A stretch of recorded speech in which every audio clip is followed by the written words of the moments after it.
Grįžę po kavos pertraukos. You can take it off. I will now speak in English. Yes, we are continuing our conference, and I'm in particular pleased to present our next speaker, Dr. David Kearns, who has been acting as reviewer for my own agency, SKBC, and also other agencies in Europe, including Estonian agency, Romanian agency, very importantly, European network of quality assurance agencies, that is reviewing how agencies work, not only institutions of higher education. David Kearns has completed his doctoral education in, a long time ago. Yes, in the politics of European space, science and technology, and then moved on to the topics of cultural politics of modern Ireland. He joined the UK Council for National Academic Awards and as an assistant registrar, and subsequently saw the transformation of this organization into the Higher Education Quality Council, and then successor organization, Quality Assurance Agency for Higher Education of the United Kingdom. He coordinated as an assistant director more than 100 institutional, collaborative and overseas audits and reviews. He has very extensive experience with the Code of Practice, and he also led QAA's Outcome for Institutional Audit publications, and in 2015, as a QAA associate, he participated as reviews in an audit of higher education quality in Mauritius. David has been reviewer for a number of organizations and is also registered as consultant with Asia Pacific Quality Network. And since 2009, he has been working as independent consultant, advising and supporting institutions of higher education and national quality assurance agencies. He is now director of the Academic Audit Associates. The floor is yours. Thank you very much already. I want to begin by thanking SKVC, but also yourself for the opportunity to talk to you about this important topic. Before I came, I was advised that you might want to know something about me and what I have been doing. And I have followed a curious path in life. I started as a historian. I then became a historian of the contemporary European political cooperation in science and technology. And I was a research student with what was then the European Space Research Organization for a year in Paris. Now it's the European Space Agency. And that was my first experience of internationalization in higher education. I subsequently worked as a consultant for the Irish government in science policy. Do I really need this? For interpretation. Okay, that's fine. Is it switched on? Yes. Fine, thank you. I subsequently became a researcher in Ireland in science policy, industry, university working. This was in the early 1970s. And then I became a researcher in the cultural politics of modern Ireland itself. I'm an academic lawyer, and I was a QAA assistant director, and before that, as Aurelia has said, I worked with QAA's predecessor organisation. What Aurelia didn't tell you was that I was one of those involved in the mid-1990s in the UK's response to the collapse of its international reputation in international higher education in Southeast Asia. On that occasion, a government minister visiting Singapore was cornered by two prime ministers, the Prime Minister of Singapore, the formidable Lee Kuan Yew, and the Prime Minister of Malaysia, who accused his government, this is the British minister's government, of devaluing higher education by allowing all the polytechnics, the equivalent of your college sector, all the polytechnics to become universities. And the response, the national response, led by the organisation for which I then worked, was to undertake quality audits overseas of programmes that UK universities were offering elsewhere in the world. In Greece, in Malaysia, in Singapore, and then later all over the world. And the UK still does these operations. And I've noticed that other agencies, including Quality and Qualifications Ireland, are now doing them. And I'll come on to this in a little while, but it's the importance is that once you have a brand for higher education, and it's a good brand, you don't want a bad brand, but once you have a good brand, you must fight tooth and nail to protect it. And that is what the UK has done until this year.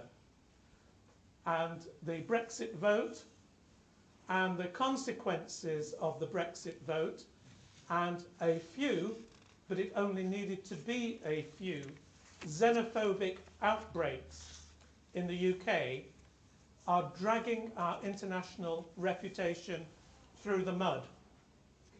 So part of what I will say to you today is, don't let this happen to Lithuania, a country of which I'm very fond, and do ensure that when you have international students, you take good care of them and that you follow the good advice you received in the first session to make your partnerships reciprocal.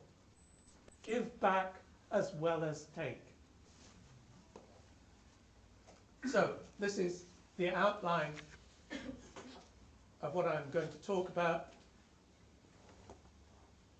And there will be points at this presentation when I stop and I ask for your comments. And sometimes I will ask you to talk to your neighbours, and sometimes you may want to offer comments to the audience at large. So please do feel free to do that. So my first question is, what does internationalisation for Lithuanian higher education mean in Lithuania's present context? Does it mean bringing international students to Lithuania to study? Some very, very good tips in that first session that you will immediately link to that matter. Does it mean delivering Lithuanian higher education programs outside Lithuania with partners in other countries?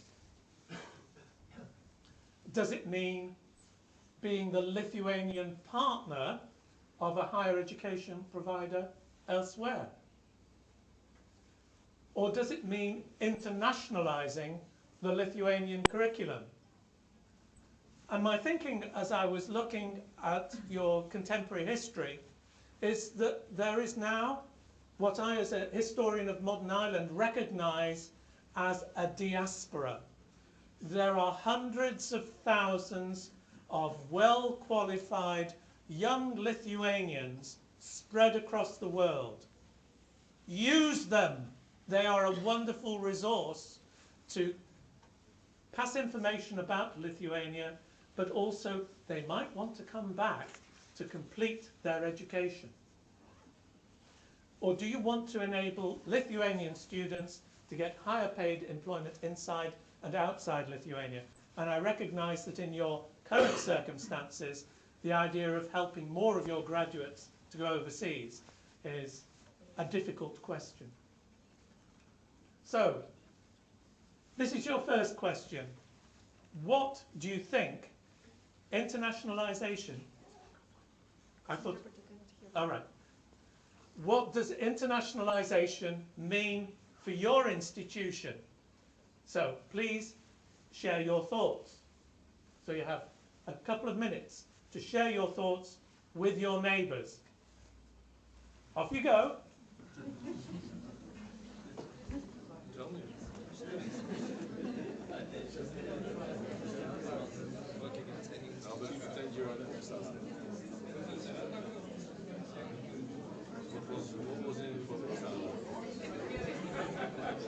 So, I now understand. I thought that most of these have a range of about that. This must be very near field. Tell her I apologise. I didn't realise. Yeah.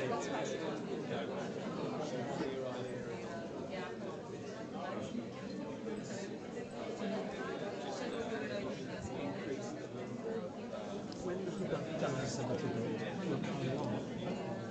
it's important for them actually to think what it is.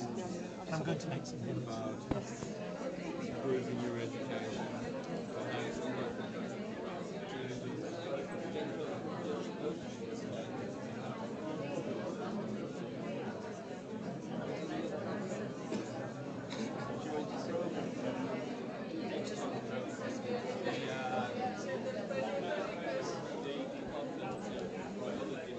If I just ask you to shout out some thoughts, will you write them down? Yes, I Put can. them on the flip chart afterwards.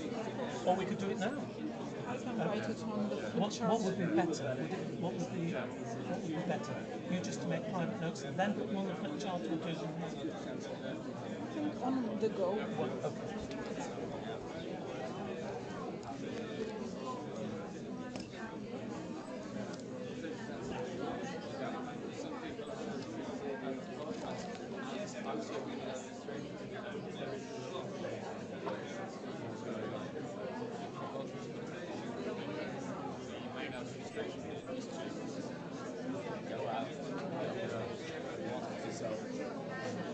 Very little research done in foreign markets.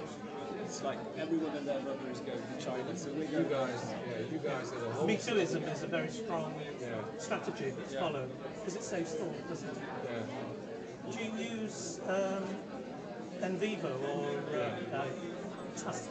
Are you using the latest version? Yes. The Mac. Yeah. I've got 10 and I'm a bit reluctant to I've do gone to 11. 11. I've gone to 11. Is it worth it? I probably don't use all of the features enough to say definitely it's worth it, but I'm a believer in keeping the software and hardware. I've got the license, I just haven't migrated. It's solid. It was no green. Yeah. Unlike Envivo 7. It's okay.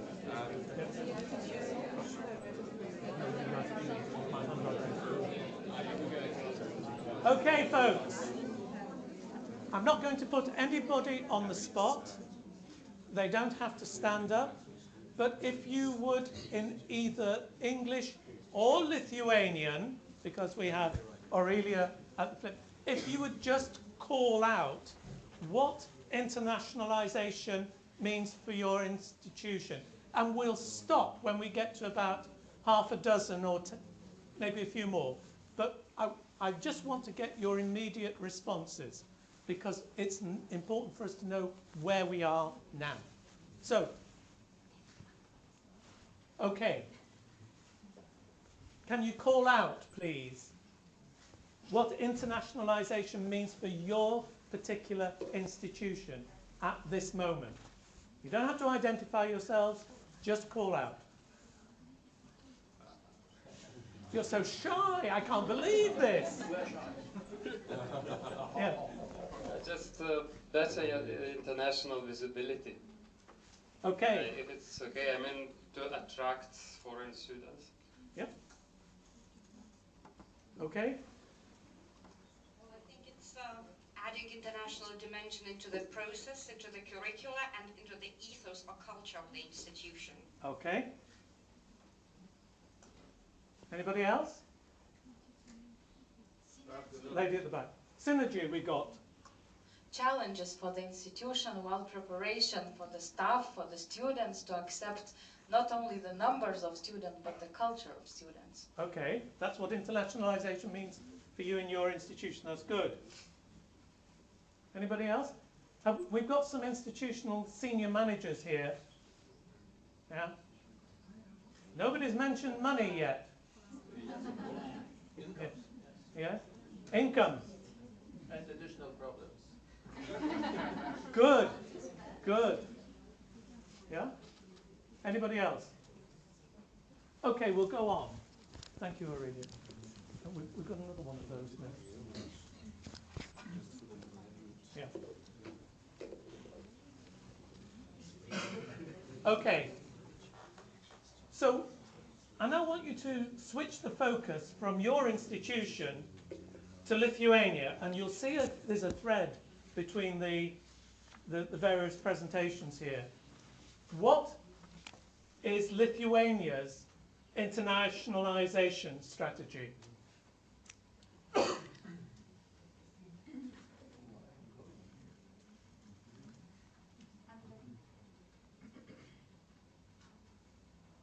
Is it that? Is there that?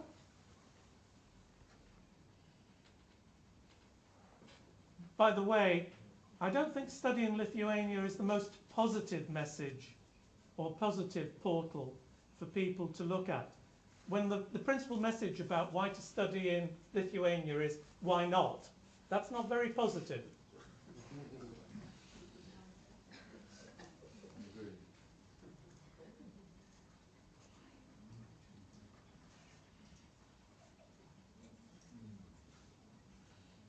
The reason why these are on the slide is because the leading providers of international higher education in the world, as far as I can tell from the research I have done, have got all this nailed. They have support for information gathering, sharing, and transnational activities. How many of you have come across the British Council? Okay. Is there a Lithuanian equivalent? Yes? And how many countries is it active in? So, government support for marketing, the quality of provision and the employability of graduates. I worked for QAA from 1997. I was the second employee. The first employee was the chief executive. And I was the information systems manager, but also an assistant director. I set up all QAA's information systems while doing quality audits, which was fun. And QAA came to be the unacknowledged chief arm of the government's marketing of UK higher education. And I say unacknowledged because the government was very careless in how it allowed QAA to be treated in recent years. But your QAA is SKVC.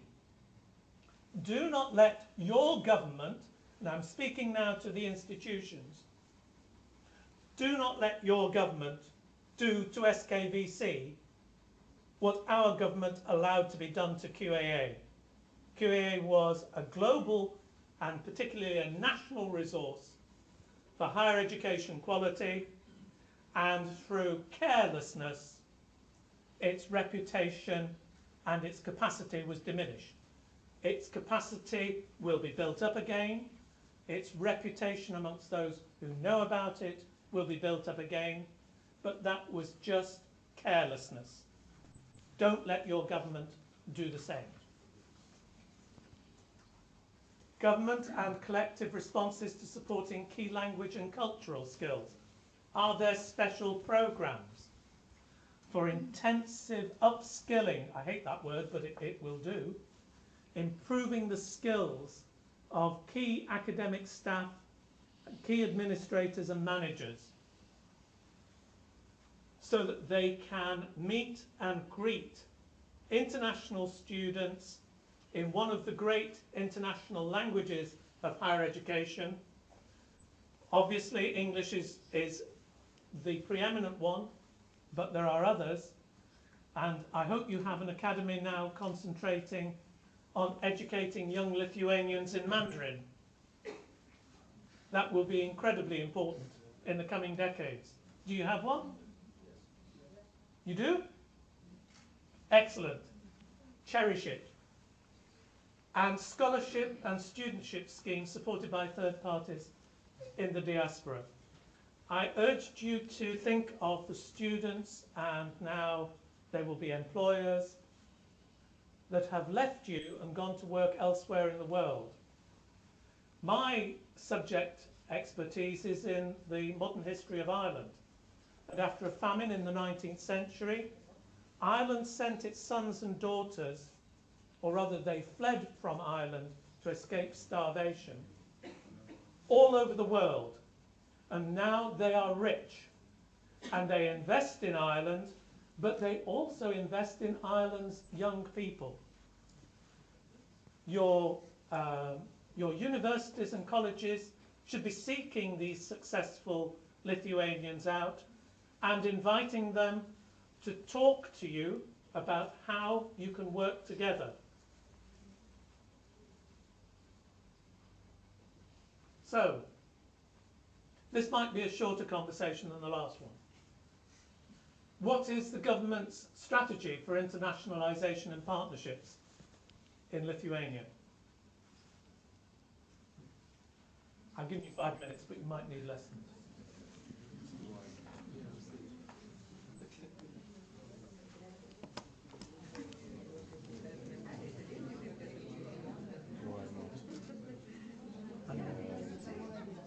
It's so limited. Yeah.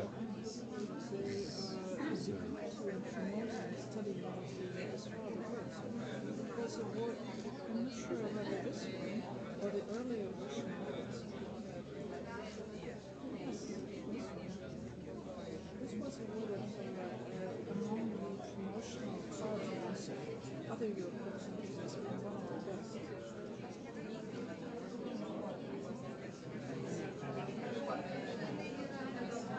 Then why isn't the imagination that spawned that writing the prose on the front page of the web page? I'd be impressed with it. That's fantastic. Much better than I get at home.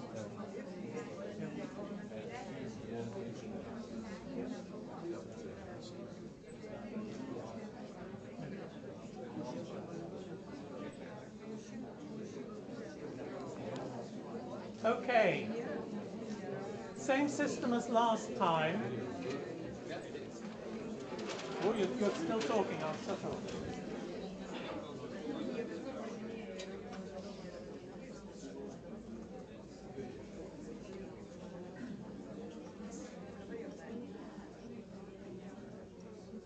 Same system as last time, just call out, because it will be helpful for us to know what you're aware of as government strategies for encouraging internationalisation and partnerships in higher education and higher education institutions. Would anybody like to call out?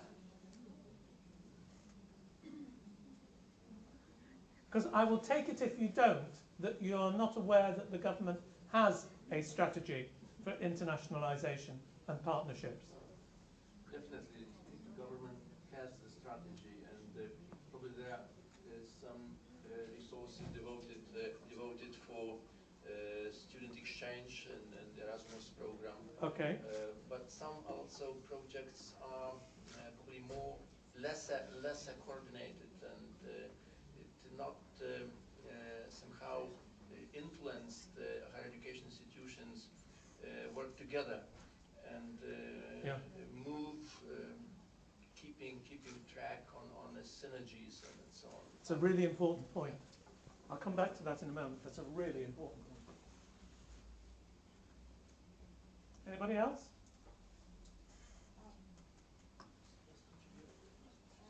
Help of SKVC to recognize the documents, the certificate of secondary school.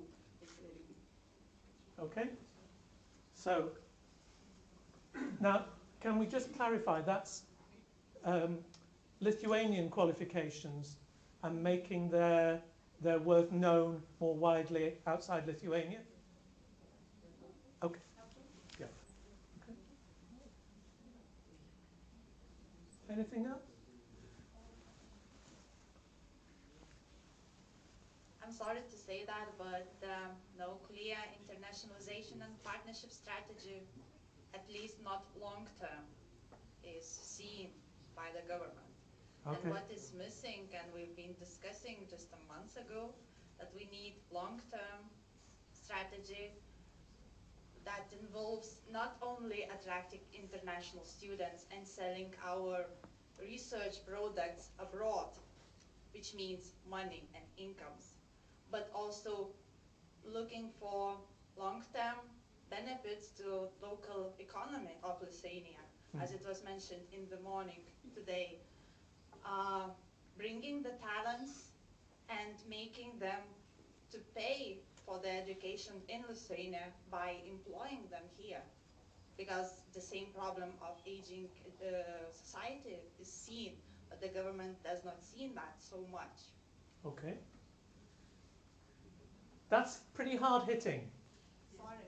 No. Well done. But there are two very important messages here. And the one about collective action, I want to tell you a story about 2002. And I led an audit visit for UK higher education to Malaysia. And we had the idea that we would produce a synthesis of our findings that would not just talk about the individual institutions and partners we had visited, but also would talk about the environment and how UK higher education was regarded in that environment. And your point is really important, because the thing that we took back was that parents, and we were predominantly meeting people from Malaysian private higher education institutions that were partnering at that stage with UK higher education institutions. Parents paying for students to go to one of the well-regarded private higher education institutions didn't look which university in the UK they were going to be linked with. They took the two letters UK as a guarantee of quality. It didn't matter which the institution was. UK was for them a guarantee of quality. And that meant that every UK higher education institution was responsible to its fellows for protecting the good name of UK higher education. And that became a message that QAA and then governments kept feeding back. So collectively, you are responsible, your institutions are responsible for the good name of Lithuanian higher education. And if you find something that is not going well, and not necessarily in your institution, if you don't have something done about it by talking, maybe in confidence, to your friends at SKVC, then it may be your institution that suffers. Because once the Lithuanian brand is degraded, your ability to recruit students, and also increasingly to recruit bright young higher education staff, will be damaged. So why are you internationalizing? We got some answers to the previous slide. So, but these are some answers that I've had when I've done this kind of presentation before. To enhance reputation, to enhance your research, to enhance your curriculum. And when people, they've never said it in public to me, but they've always come up to me afterwards and said, and by the way, the Vice-Chancellor has said that unless we recruit international students, our department has to close. And that is more frequent than people are willing to acknowledge. Just a little bit of story. In the 1990s, the University of Essex, one of our very successful modern universities, was unable to provide students for its mathematics department to teach. So its internationalization strategy was to find out where in Europe and the world there were good potential mathematics students and go out and teach them there and then get them to come and do their MAs and PhDs in Essex, in Colchester. Now, this is probably one of the most difficult slides for any audience of university and college managers. International partnerships are expensive.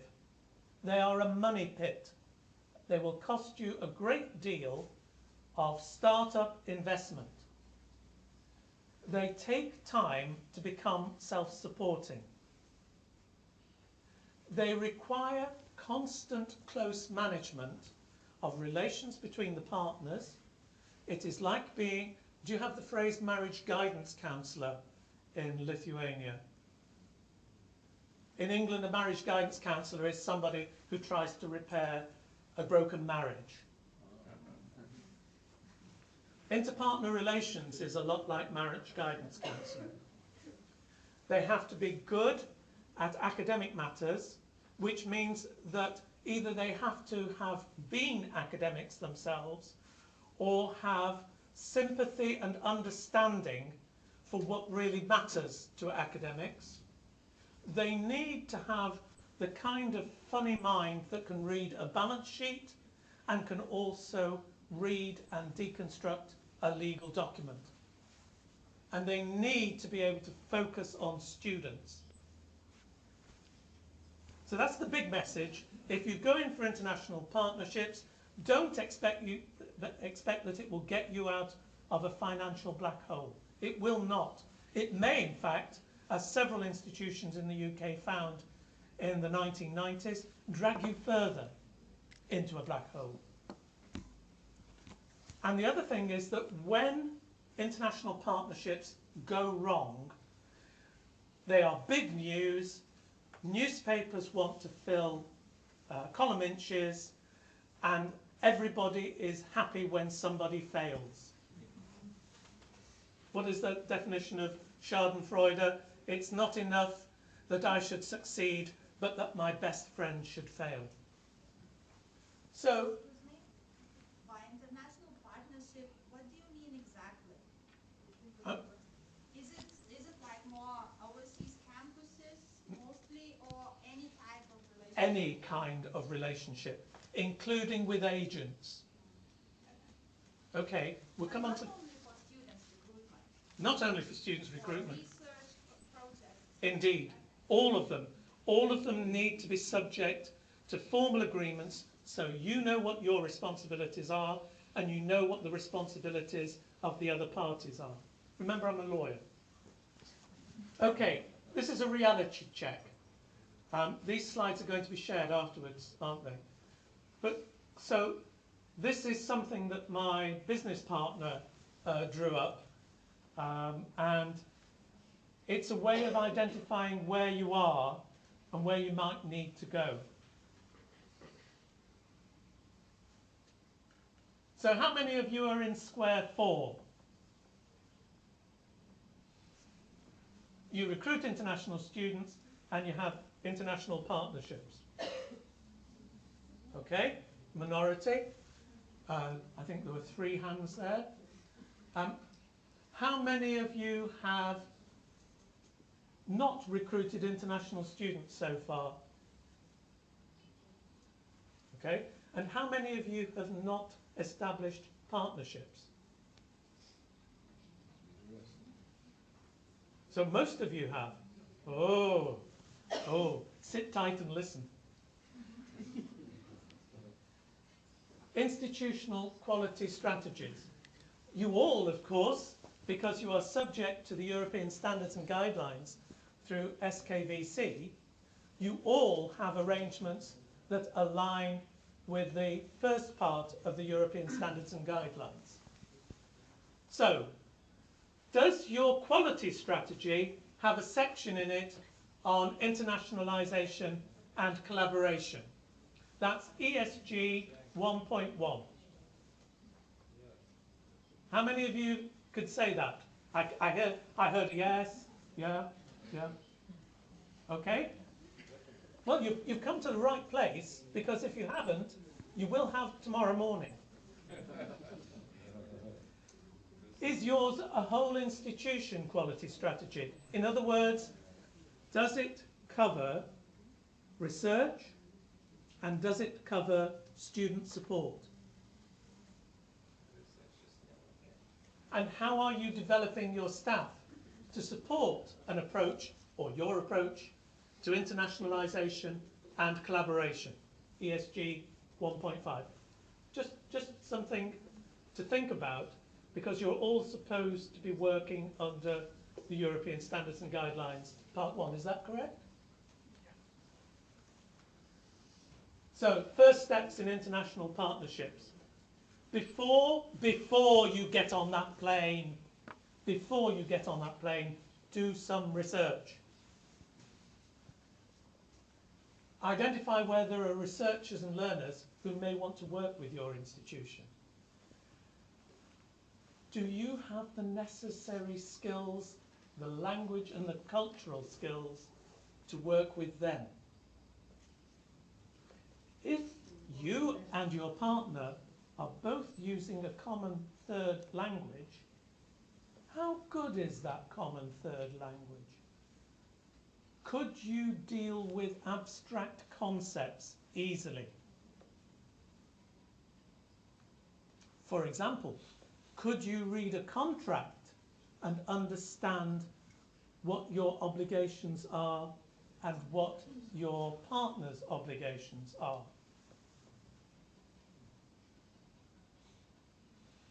And a really important point, and our colleague, when talking about fraud, plagiarism, and other forms of academic nastiness, lack of integrity, we'll talk about this.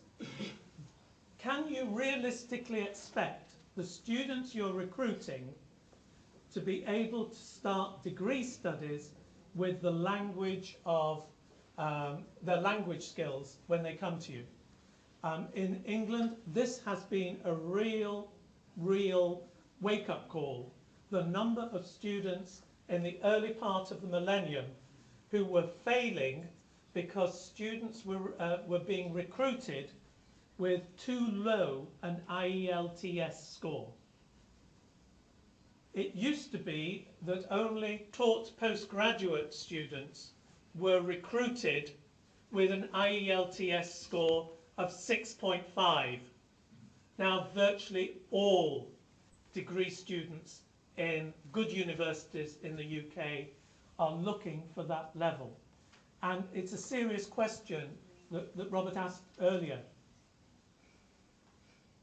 Do you want to talk about the wetness of a glass of water, or do you want to say the water is cold? The first presupposes some depth of conceptual grasp. The second is simply a functional communication. So I thought I'd do a little bit of research, and I found I have no connection with the Lithuanian University of Health Sciences. Anybody here from that university? Oh, right. Oh, well, stand back.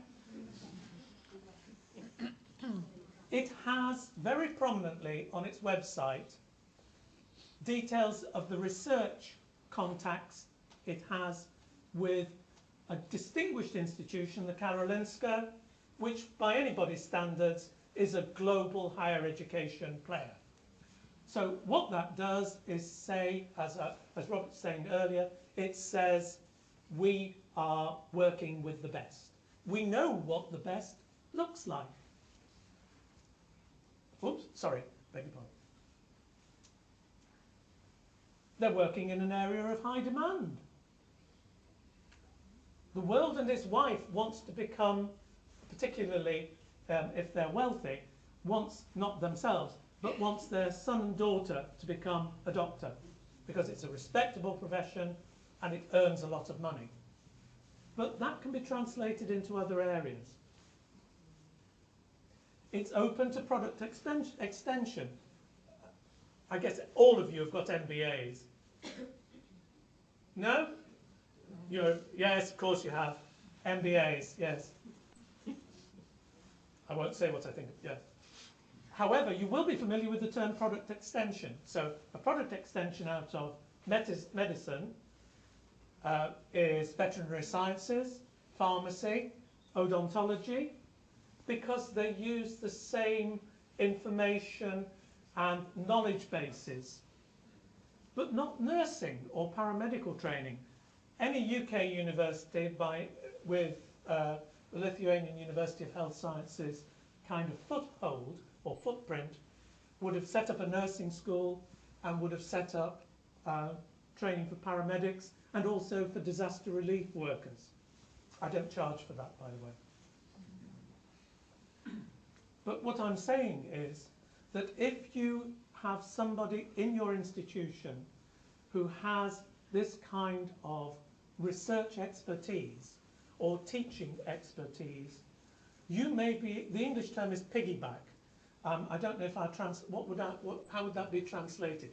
You climb on somebody else's back and you make use of their foothold in the international market, and you can succeed through them, as long as they're agreeable to it. I've told you that my early career was in the politics of space research. I'm a great enthusiast for a firm in America called SpaceX, which is led by Elon Musk, one of the last great piratical entrepreneurs in the United States. And this is his latest rocket blowing up in September, which was a real disaster for SpaceX. And the SpaceX president, speaking recently, used an old Russian proverb, which Ronald Reagan had used in 1987 when agreeing a strategic arms limitation treaty with his Russian counterpart, Mikhail Gorbachev.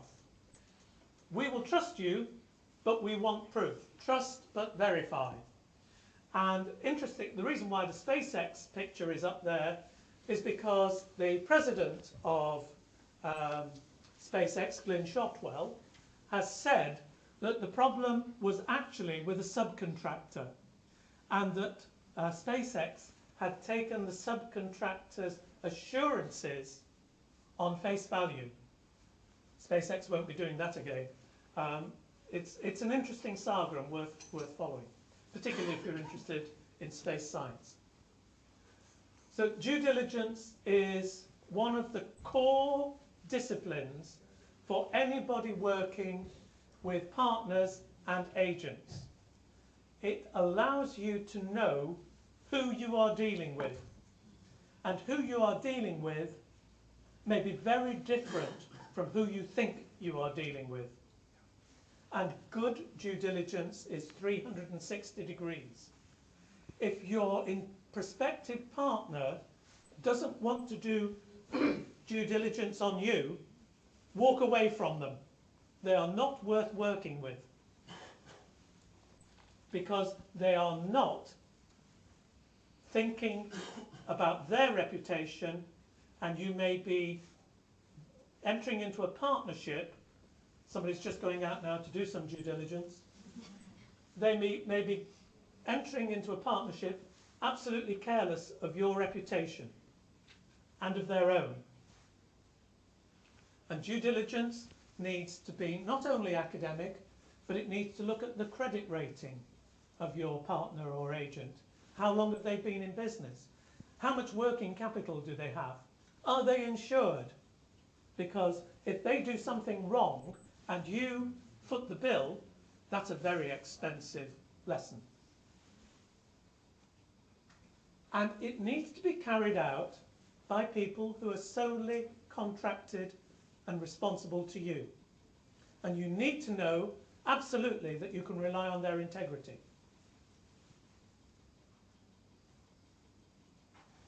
And this is one of the disasters in the very early days of UK partnership working, where people would do what they called due diligence, and what it was they'd ask their partner to fill in their forms. Do it yourself and have it done for you by people who rely on you alone. I had a whole series of slides about Donald Rumsfeld in an earlier presentation. This is where the first three of these come from the famous Donald Rumsfeld quotation about known knowns, known unknowns, where you know that there are gaps in your knowledge, where there are gaps in your knowledge you're not aware of, but where there are gaps in your knowledge because you have blanked things out.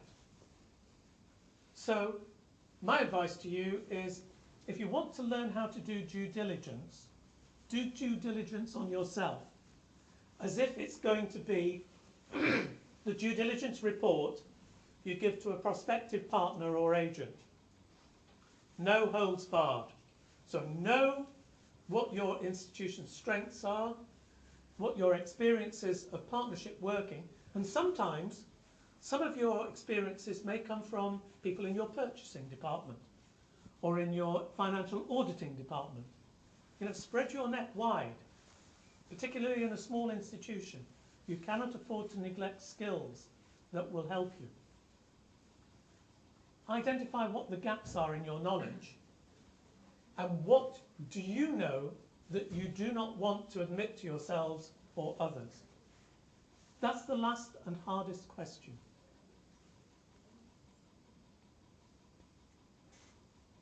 The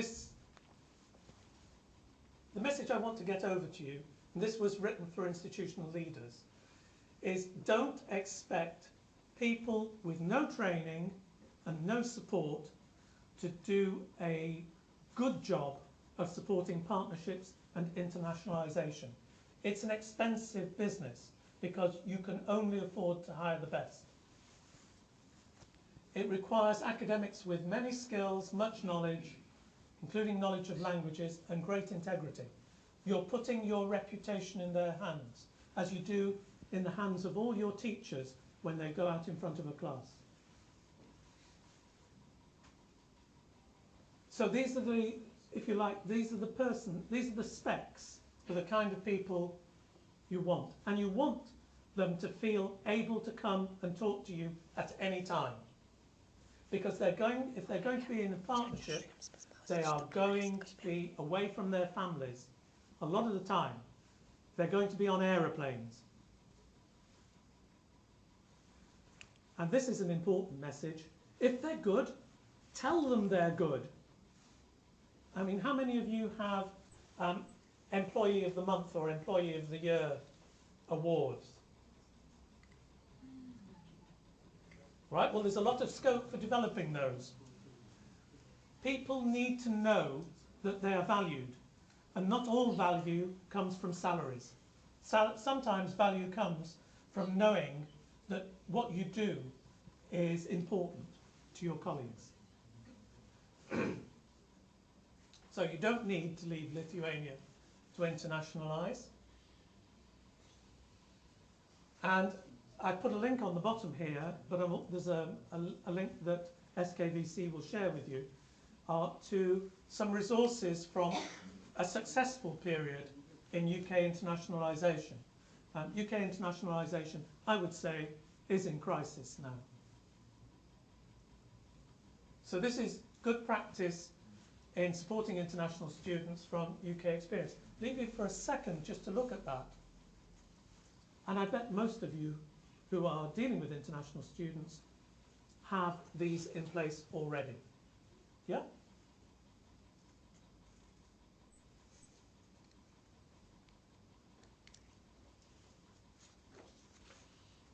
I should explain the Aston Antis. These are not ladies of a certain age who have students round to tea. That's how it started when Aston University had a large number of students from Southeast Asia and from the subcontinent who would come to us, Aston, and because of the cost of airfare in the 1960s and 70s, be there for the year. And Aston would place them with a local family who would have them round for a meal at weekends when most of Aston's students were away, and would have them to stay over Christmas and festivals. Now, the Aston aunties are Aston students. They've inherited that kind of scheme because it was very well known throughout the West Midlands of the United Kingdom, and they are buddies. It's Aston's buddying system. And I guess most of you who have international students have a buddying system too. Lessons from experience. National brands and their coherence matter. We're seeing, I've made several comments about the UK at the moment. We're seeing a lack of coherence between a government that is committed to global working and is doing its best to make it impossible for UK higher education institutions to recruit international students. There is a lack of coherence in government strategy. But there are a lot of agencies in the UK that will pick this up. This will get sorted, but it will do a lot of damage to the UK at the moment. And I would guess that our competitors in Australia and the US, who've had their own problems, are rubbing their hands with glee. Except for, of course, the fact that the Trump movement in the US is casting a long shadow. But Australia had its bad moment when there were xenophobic riots in Sydney in 2009. Australian recruitment, particularly of Asian students, dipped and was had to be subject to a lot of hard work to make it recover. And this is a last word. This is just for the leaders here, the people who put their foot on the aircraft steps. You're an easy target for journalists in your own home country and abroad, particularly in Southeast Asia, where they are very keen to report what they regard as gold-digging academics coming to take students. And rectors and directors, if you're going out, be very, very careful and make sure that you keep things formal. And always remember, it's like when you buy a car. If it looks too good with a partner or an agent, it probably is. Walk away. And the last slide is from my history, my past, where I found a university which had signed up to a whole raft of partnership agreements because they'd been brought to the Vice-Chancellor when he didn't have his reading glasses and he was at the swimming pool. So beware of the swimming pool.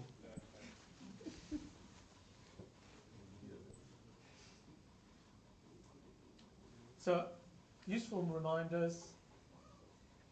Look for support. You're not in it on your own, but we should be looking perhaps for the government to be supporting you a bit more actively. I put some resources there and we'd be happy to talk to you. But can I stress, your first recourse is go to SKVC. They are a national treasure and a national source of information. 99% of the questions you will ask, if they can't answer them, they will get you an answer within the magic 72 hours. And that's really important. That's good information for you.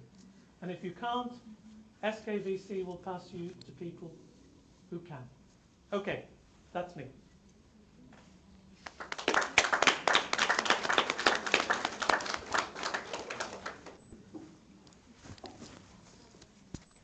Do I stay at the front? Yes, please. So that people see you, and please hold the microphone. You talked a little bit, and I would like to ask you to elaborate. This is what for you. Just, David, this is already for you. Oh, right, okay. Yes. Sorry. You talked a little bit, but please elaborate. How important are institutional structures in internationalization? We are talking a lot about the issue of sharing responsibility and everybody contributing to the same goals that we have for our institutions. So it might be easily so that, as with quality, everybody is responsible, so is with internationalization. Everybody, but in the end, it could be that nobody is actually taking care of that. Yeah, I understand. So please talk about the institutional structures and what they should be. Well, I'm very reluctant to say what institutional structures should be, because I'm a firm believer in institutional autonomy, that a community of scholars, with those who help them to provide learning, teaching and research, should work together to define a lot of these things themselves. But equally, I'm a great believer that people should have a title that aligns with their responsibilities and should be responsible to the highest authority in the institution. Now, it might be the rector or the director, or it might be the head of your governing body. But somebody every year should be required to account to the academic community and to its most senior managers and representatives for what has been done in the previous year in internationalization and partnerships. And their contracts and their terms of reference should directly reflect that. To make that a reality, you need to give them support and an office. And in the UK, very typically, there is a vice president or a deputy vice chancellor who is responsible for internationalization, who reports direct to the vice chancellor and who is grilled by the vice chancellor every year on their progress, and who can tell the vice chancellor by walking into her office or his office what needs to happen for success to take place in a particular area. So that would be my response, but also the academic community needs to have a stake in internationalization. So the senior academic body in each institution needs to receive a report at least annually. And it might be the same report that goes to the vice chancellor or rector or director, but needs to receive a report and debate what has worked and what needs to be done. If you want responsibility to be shared, you have to make a practical job of it. So you have to give people an opportunity to discuss what is being done to make their work succeed, and for them to say what is hampering their work. Is that okay? Yes. Okay. Second question. Yes. I would like you to elaborate a little bit about internationalization for the entire staff. Aren't we, overemphasizing certain things, or are we, on the opposite, underestimating importance of internationalization, and whether we should be providing training for academics on what it means to be international and to implement all the nice institutional policies and strategies that we develop for ourselves, or this is only the matter for administration? How much academic involvement we need in that? Okay. One of the problems that I see in contemporary life is that as we have increased the bureaucratic burden, and it's a burden of accountability, which very often is actually leaves everybody accountable for nothing. One of the problems is that as academics, the burdens on academics of being current in their subject domain, being current in their pedagogic skills, and also being up to date in their accountability information. As that burden has increased, the latter, the accountability information, has become more and more the province of administrators. And academics have stopped thinking about it. And I think actually in many academic communities, individual academics have become less accountable to their fellows as the accountability revolution, the audit revolution, has rolled through universities. It's wonderful being able to rely on somebody else's slides, but I want to go back to a slide that Robert shared with you in his presentation. People ask, what is in it for me? Why is it important for me? And my answer is based on the bitter history of the United Kingdom, which was instrumental, it has to be said, not in setting up ENQA, but in the way that ENQA was set up. And as a consequence, UK higher education has paid very little heed to the European standards and guidelines in the belief that if they follow the domestic UK quality code for higher education, that they are operating in a way that is consistent with the European standards and guidelines. I think the European standards and guidelines is a great document. I think it's a great document because of its breadth and because it puts at the heart of higher education the development of higher education staff and realising that without academics there are no universities or colleges. It's a simple truth. Unfortunately, the managerial revolution that has swept through universities in the last 20 years seems to think that this is not the case. I can assure you absolutely that it is.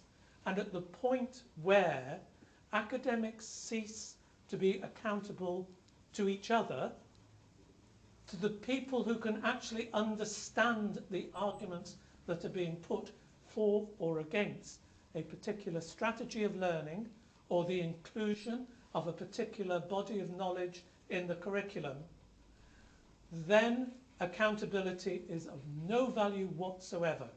So my answer, in short, to your question is academics need to understand sufficient of the global codes that operate across the European higher education area, that they can understand what colleagues from Belarus or from Georgia or from Azerbaijan might find difficult when they come to try and work with a higher education institution in Lithuania, but also understand what it is that across the European higher education area binds institutions together in the ability to respect each other's qualifications. So my answer is academics actually need to be more at the heart of understanding what some of these big quality codes mean. And my last question before I pass on to the audience. It seems to me that we talk a lot about achievement of the learning outcomes, first of all of the formulation, proper formulation of the learning outcomes and how we implement them. And it seems to be, in some cases, a rather distant and abstract notion.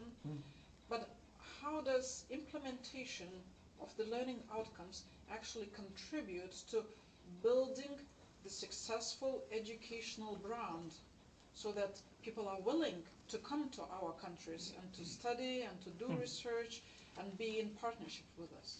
Okay. I think there are some academics in the UK, maybe even some in Lithuania, who knows, who think of learning outcomes as just something that you write in order to make SKVC happy and go away. Some little chuckles of recognition. The value of learning outcomes is in the formulation of them first, and then in the use of them to generate assessment tasks. So first, in the formulation. I am not a fan of micro-learning outcomes. Every module having a set of learning outcomes. One of my great friends is a man called Nick Harris, who was very important in NQA for a number of years, and his view was that the most important level at which to have learning outcomes was the programme, because if you like, that was the manifesto, the statement of the team of academics delivering the programme about what they intended the student to be able to do and to know at the end of the programme. Now, I think I'm swimming against the tide. There are an awful lot more fans of micro learning outcomes at the module level than I feel comfortable about. I do think that that is a trend that really people should be fighting against. But academics have to be the ones who fight against it and say it is not helpful educationally, because it suits administrators to have a big checklist and be able to tick them off. Not academically viable, not educationally useful, in my opinion. But a set of learning outcomes, and it doesn't have to be limited to any specific number, it just has to be right for that programme. A set of learning outcomes that a programme team has argued about, fought about, disagreed about, made up about, and then finally come together to accept this is what our programme is going to do, and I'm going to make sure that my part of that programme contributes to it. That I can see a rationale for. I can see it as, if you like, the manifesto of the programme. The problem is that when you have students who you recruited onto the other kind of programme, which is micromanaged in terms of learning outcomes, they'll see through that straight away. Because in my experience, really good academics revolt against that approach, and they will find ways around it. And unfortunately, and you're not supposed to listen to this, Nora, unfortunately, what it means is that there's a growing gap between what is on paper and what is actually delivered, because the academics will do their damnedest to make sure that the students learn, even if the learning outcomes are unhelpful to them. So there needs to be a bringing together of the learning outcomes. It's not important only that they're there on the website, and I do agree that if they're there on the website, potential students can use them to get an idea of what might happen to them as they pass through the programme and what success will look like. But for the academics delivering the programme, if the programme learning outcomes don't make sense, then it's just all a waste of time and effort. And actually it's worse than that, because it forces the academics and the administrators who have to work closely with them into having one thing for show and knowing that there is one thing in reality and the two are quite different. And that kind of dishonesty is corrosive for the soul. Thank you very much. And now we are open to the questions from the audience, please.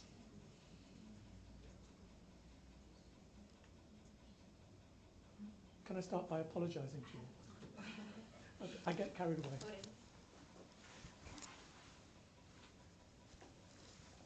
Thank you, David, for a nice presentation and for supporting SKVC now and in your previous activities as an expert of SKVC. You really did a wonderful job. But I would like to ask you, touched a bit upon national strategies of internationalization. What would you say are the core elements for these strategies? What should be in it? Okay, it could be written on paper, but if it's not supported by the resources, so it will not work. So what would you see the total thing, what it should combine? I'm not going to tell you, because any answer has to be authentic for Lithuania. I apologise to the lady in the back booth. Any answer has to be authentic for Lithuania. When I worked in Ireland in the 1970s, a lot of Ireland was still traditional.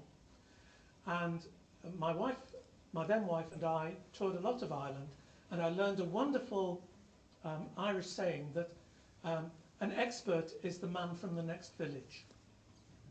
So there's a habit in a lot of cultures of inviting somebody to come in to inspect the entrails and to tell you what the answer is.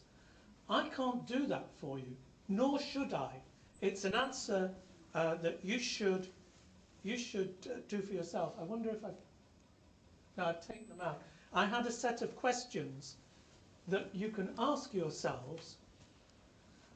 It's the famous audit set of questions that Peter Williams wrote down in 1990 when he was founding the Academic Audit Unit in the UK, for which I had the privilege to work for 2 weeks before it became something else. But the first one is, what are you trying to do? And your national strategy has to decide what Lithuania is trying to do, and then how to do it. Now, you couldn't have a much better starting point than some of the illustrations and questions that Robert gave you in the first presentation. And I'm sure, if he's anything like any academic, if you ask him, he will tell you some good starting points, but he won't tell you the destination, because only you can decide that for yourselves. This is very encouraging to see that we have a lot of work to do ourselves. Yeah. Yes. But let me just add to that, Aurelia. It has to be, it might be a partnership between the universities, the colleges and SKVC. And I would advise that that would be a good way of starting, with SKVC providing the secretariat and providing perhaps papers to start you off on your journey. But ultimately it has to be the institutions that decide, because only when the institutions go to the politicians and say, this has to be our national strategy for internationalisation, will the politicians listen, because you are all important political figures. You go out and talk to your town councils, you talk to your local politicians, your students now have important voices. You can exercise soft power, but first you have to know what it is you want to say, and then you've all got to say it together with a very loud voice. Thank you very much.